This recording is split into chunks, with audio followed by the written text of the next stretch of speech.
சோலார்ல நம்ம பண்ற 3 பெரிய மிஸ்டேக் தான் டிஸ்கஸ் பண்ண போறோங்க. ஒரு ப்ராப்பரான வென்டிலேஷன் இல்லாத இடத்துல சோலார் இன்வெர்ட்டரை இன்ஸ்டால் பண்றது. சோலார் பேனலை கிழக்கு பக்கமா பார்த்து வச்சிட்டீங்கன்னா உங்களோட ப்ரொடக்ஷன் வந்து இதுல ரொம்பவுமே அஃபெக்ட் ஆகுங்க. சோலார் பேனலோட பாடி எர்த் ஆகட்டும், இன்வெர்டர் எர்த் ஆகட்டும், எல்லாத்தையும் காமனா ஒரே இடத்துல கொண்டாந்து கொடுப்பாங்க. இது ரொம்ப ரொம்ப தப்பான விஷயங்க. ஹாய், இன்னைக்கு வீடியோல சோலார்ல நம்ம பண்ற 3 பெரிய மிஸ்டேக் தான் டிஸ்கஸ் பண்ண போறோங்க. இதுல ஃபர்ஸ்ட் மிஸ்டேக் என்னன்னு பாத்துட்டீங்கன்னா பேனல் ஓரியன்டேஷன். அதாவது ஒரு சோலார் பேனல் பொறுத்தளவுக்கு வந்து பாத்துட்டீங்கன்னா நார்த் ஹைட் சவுத் டவுன் இந்த ஆங்கிள் தான் இன்ஸ்டாலேஷன் பண்ணுவோம். ஒரு ப்ராப்பரான சன்லைட் த்ரூ த டே நம்ம கிடைக்கணும் அப்படிங்கும்போது நார்த் ஹைட்டாவும் சவுத் டவுனாவும் வச்சாதான் கிடைக்கும். உதாரணத்துக்கு ஒரு சோலார் பேனல கிழக்கு பக்கமா பார்த்து வச்சிட்டீங்கன்னா காலையில நல்ல வெயில் அடிக்கும், சாயந்தரம் போக போக பின்பக்கமா போயிடும், உங்களுக்கு சரியான வெளிச்சம் கிடைச்சிருக்காது. இதுவே மேற்கு பக்கம் பார்த்து வச்சிட்டீங்கன்னா காலையில சரியா அது மேல சன்லைட் படாது, சாயந்தரம் தான் படும். அப்ப என்னன்னா உங்களோட ப்ரொடக்ஷன் வந்து இதுல ரொம்பவுமே அஃபெக்ட் ஆகுங்க. ஏன் நார்த் டு சவுத் வைக்கணும் அப்படின்னா, உதாரணத்துக்கு இது வந்து நார்த் பகுதின்னு வச்சுக்கோங்க, இது சவுத்னு வச்சுக்கோங்க. அப்போ ஈஸ்ட்ல ஆரம்பிச்சு உங்களுக்கு வெஸ்ட் வரைக்கும் போற வரைக்கும் உங்களுக்கு கிளியர் சன்லைட் கிடைக்கும். ஃபர்ஸ்ட் ஆஃப் ஆல் இதை எதை பேஸ் பண்ணி டிசைட் பண்ணுவாங்க அப்படின்னா அசிமுத் ஆங்கிள் அப்படின்னு சொல்லுவாங்க. டெக்னிக்கலா அந்த டேர்ம்ஸை வச்சு தான் ஒரு பேனலோட இன்க்ளினேஷன் டிசைட் பண்ணுவாங்க. இப்போ நிறைய பேர் வந்து லேட்டிடியூட் லாங்கிடியூட் பேஸ் பண்ணி இந்த டிஸ்கஷன்ஸ் போயிட்டு இருக்கு. அதை பேஸ் பண்ணி தான் இன்ஸ்டாலேஷனும் பண்ணிட்டு இருக்காங்க.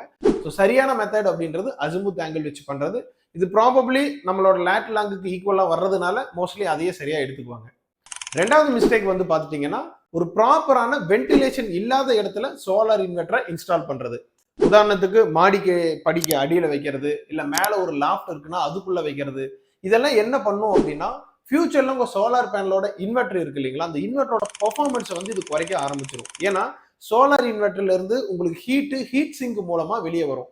அப்போ ஒரு ப்ராப்பரான வென்டிலேஷன் இல்லாத இடத்துல என்ன ஆகும்னா ஹீட் அங்கேயே சுத்திக்கிட்டே இருந்து நாளடைவில் உள்ள இருக்க எலக்ட்ரானிக் காம்பனன்ட்ஸோட லைஃபும் பெர்ஃபார்மன்ஸும் குறைய ஆரம்பிச்சிருங்க. ஸோ உங்க இன்வெர்டரோட பெர்ஃபார்மன்ஸ் ரொம்ப நல்லா இருக்கணும் அப்படின்னா ப்ராப்பரான வென்டிலேஷன் இருக்க இடத்துல இன்வெர்டர் இன்ஸ்டால் பண்ணணும்.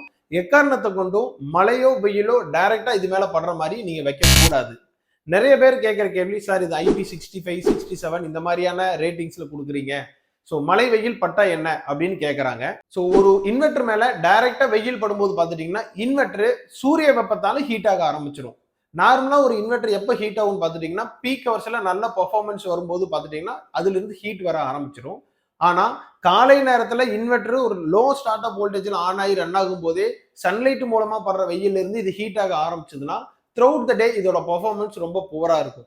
ரெண்டாவது மழை அப்படின்றது பார்த்துட்டீங்கன்னா நம்ம எலக்ட்ரிக்கல் சேஃப்டிக்காக தான் சொல்றோம். மற்றபடி டைரக்டா அது மேல மழை படுறதுனால எலக்ட்ரிக்கல் லீக்கேஜ் வருமா அப்படின்னா வராது. ஆனா நம்ம ஃபேமிலியில குழந்தைங்களோட சேர்ந்து இருக்கும்போது ஒரு எலக்ட்ரிக்கல் சேஃப்டி அப்படின்றது வாட்டர் லீக்கேஜை அரெஸ்ட் பண்ணணும். அப்ப இந்த வாட்டர் லீக்கேஜ் இன்வெர்டர் மூலமா தான் வருமா அப்படின்னா ப்ராப்பரான கேபிளிங் எங்கேயுமே இல்லைன்னா இந்த இஷ்யூஸ் வரும். அதனாலதான் டைரக்டா சன்லைட்டோ இல்ல மழையோ படாத இடத்துல நம்ம இன்வெர்டரை ஃபிக்ஸ் பண்ணணும். மூணாவதா இருக்கிற மிகப்பெரிய மிஸ்டேக் பார்த்துட்டீங்கன்னா எர்த்திங் சிஸ்டமே போடாம இன்ஸ்டால் பண்றது, அல்லது ஒரே ஒரு எர்த்தை போட்டு எல்லா சிஸ்டத்தையும் அதுல கனெக்ட் பண்றது. உதாரணத்துக்கு சோலார் பேனலோட பாடி எர்த் ஆகட்டும், இன்வெர்டர் எர்த் ஆகட்டும், டிசியோட எர்த் ஆகட்டும், அல்லது வந்து உங்க ஹோம் அப்ளையன்சஸோட எர்த் ஆகட்டும், எல்லாத்தையும் காமனா ஒரே எர்த்துல கொண்டாந்து கொடுப்பாங்க. இது ரொம்ப ரொம்ப தப்பான விஷயங்க. டிசிக்கு செப்பரேட் எர்த்திங், ஏசிக்கு செப்பரேட் எர்த்திங், லைட்னிங் அரெஸ்ட் போட்டோம்னா அதோட எர்த்திங் செப்பரேட்டா கொடுக்கணும். இப்படி கொடுத்தா மட்டும்தான் உங்களோட சிஸ்டம் லாங் லைஃப் உங்களுக்கு நல்ல பெர்ஃபார்மன்ஸ் கொடுக்கும். சோலார் பேனல் 30 வருஷம் வாரண்டியோட வாங்குறது மட்டும் முக்கியம் இல்லைங்க. இந்த 3 விஷயத்தையும் சரியா பண்ணனா மட்டும்தான் 30 வருஷம் இதோட அவுட்புட் நம்மளால எடுக்க முடியும். ஸோ தரமான சோலார் சிஸ்டத்தை நீங்க இன்ஸ்டால் பண்ணணும்னா மறக்காம குரோயினா சோலாரை கான்டாக்ட் பண்ணுங்க. கீழே இருக்க நம்பருக்கு வாட்ஸ்அப் இல்லைன்னா கால் பண்ணுங்க. நாங்க உங்களுக்கு சரியான கைடன்ஸ் தரோம். மறக்காம சேனலை ஃபாலோ பண்ணிக்கோங்க, உங்க ஃப்ரெண்ட்ஸுக்கு ஷேர் பண்ணுங்க. தேங்க்யூ.